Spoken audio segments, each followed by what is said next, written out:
Hey there, welcome to the Movie Review Mom YouTube channel. If this is the very first time you found me, yay, finally, you're here. I've been waiting for you. And if you're a returning subscriber, yay, thank you so much for coming back. I really appreciate your support.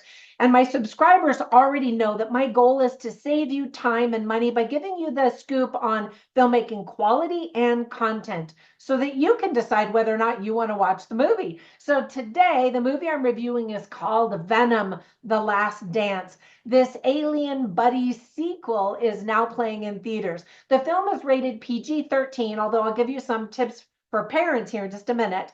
It's an hour and 49 minutes, and my overall movie review, Mom, hovers around a B to maybe a B minus, and I'll explain why. But first, I wanted to introduce a product that is being featured today from my sponsor, Amazon. The product is a Venom zip up hoodie, and you can see it just in time for Halloween. Click on the link down below in the description. It doesn't cost you any more to purchase it by using my link. It's an affiliate link, so they'll send me a few little pretty pennies for telling you about this fun product. I'm guessing we're going to see a few of these on the streets during Halloween. All right, so what I'm going to do is give you an overview in a nutshell. Then I'll point out things I like, things I didn't like, tips for parents, themes worth talking about if you watch this with other people, funny lines, interesting lines, and we'll finish up with recommendations for other films that are sort of similar that you might also really like if you like this one. All right, so let's dive in. In a nutshell, Venom has been one of Marvel's most complex and entertaining characters. This film attempts to close the trilogy of the story between Tom Hardy's character and his symbiote, Venom. They're on the run, being hunted by both of their worlds and species, I should say. Marvel knows how to work magic, but this franchise has been kind of tricky for them. Most people really enjoyed and were intrigued by the very first Venom. The second one was problematic. And here we are with the finale. It's receiving mixed reviews already. So, my advice is to simply lower your expectations and then you might have fun with it. Come on, Marvel, get your act together. If you love the franchise, then I think you'll get a kick out of this one. If you don't like the franchise, just skip it altogether. The film was directed by Kelly Marcel, who also served as one of the producers. She and Tom Hardy co-wrote the story together. It feels like a bromance road trip or one last hug. So, tips for parents. There is a lot of violence, alien, human violence, We see some human blood and a lot of alien gore during these, battles. Venom and some of the other symbiotes might be way too scary for very young kids. We see a man urinate on a wall and on someone's shoe. Classy. Some profanity, including one F-bomb. There's lots of destruction, and people are in dangerous situations. In other words, it's a Marvel superhero movie. Some of the themes that are illustrated very well are friendship, support, the value of life, aliens, of course, and sacrifice. So here's a list of things that I really liked. First of all, playing double duty, Tom Hardy returns to his role as Eddie Brock and the voice of Venom, both. He also worked as one of the producers of the film. The rest of the cast, I think, did a really great job and includes, now I'm going to slaughter some of these names, Chiwetel Ejiofor, Juno Temple, Rhys Ifans, Stephen Graham, Christo Fernandez, and Alana Ukbak. And you'll probably recognize all of them. Dash McLeod is totally adorable. He's a newcomer and a very young actor with a very bright future. Thankfully, the movie is very self-aware so that you don't take anything too seriously. There's a really cute scene where some people sing the David Bowie song Space Oddity, which is such an interesting and fun song. There are some really sweet conversations afterwards in that scene that give you all the feels. And speaking of music, there's a really fun soundtrack to this film. At the very end of the movie, we see a bunch of sentimental clips from each of the Venom movies in the franchise as a fond farewell. And I thought that that was really sweet. As always in Marvel movies, keep watching during the closing credits for another short clip that reveals that this might not be the last dance. There are a lot of action sequences as well as heartfelt moments. The special effects are good, even though there are a lot of CGI moments as expected. The movie poster looks pretty doggone cool. Now, with all that praise, there really were just a couple of things that I didn't like, even though some people are really bashing this movie.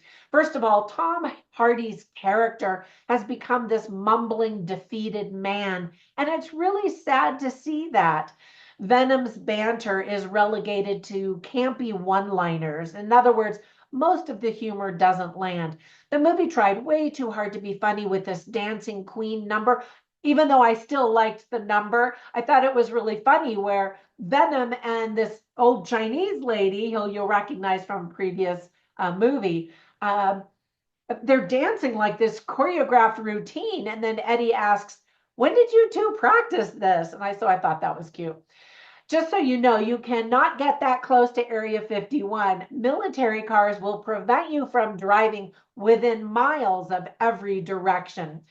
The telling of this story is, and I'm not saying that from personal experience, cough, cough. The telling of this story is a bit messy. For example, sometimes we're propelled into a new scenario without much transition. And I'm like, wait, did I miss something? There are some annoying plot holes and everything's not resolved. The action sequences are kind of a swirling jumble of blur, where you've got these symbiotes and then humans are mixed with body parts and you're like, what's happening? We do get a new villain, but we don't learn enough about him to really care about his character. And he's not on screen that much. And he seems somewhat menacing, but also seems like he's overcomable. Is that a word? Now, whenever I watch movies, I write down the funny lines and the interesting lines just so I can give you a taste of the dialogue and script writing quality. I have a bunch, so I'll share just a few of them with you, but you can read all the rest of them on my written review at moviereviewmom.com. So I thought this was pretty cute. The jokes fly fast and furiously, and as I mentioned, not all of the humor lands, but some of them made me kind of, have a little smirk or two.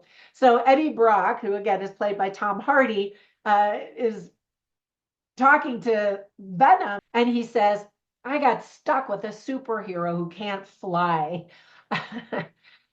However, they find a horse at one point, and so Eddie says to Venom, be honest with me, how fast do you think you can get that thing to go without filling it? And Venom says, only one way to find out. And as always, Venom is just out of control. Now, there is a moment where they are kind of flying, and Venom says, told you we can fly. And then Eddie Brock says, how does Tom Cruise do this? Shout out to Tom Cruise. Then there were some interesting lines that speak to the themes of the movie. One is by Dr. Payne, who's played by Juno Temple, and she says, we always knew it was impossible that we were alone in the universe, and it's our job to make sure that remains a secret. And so while some characters you think are the good guys, some are also trying to hide secrets from the rest of the world. And is that a good thing or a bad thing? There's this ethical controversy surrounding that. And then another line by Venom is where he says, Eddie, my home has found us. And again, he's referring to the planet where he came from, but he's also mentioned, or he mentioned several times in the film, that this is his home, that Tom Hardy's character is his home, which is really sweet. Venom tells Eddie, I'm with you till the end. And you can see they obviously they have their struggles, but they really have learned to care for each other. And I think that that is a very sweet element that will help you to overlook a lot of the messiness of the film, especially if you're a fan and you want to just see them together one last time, I think.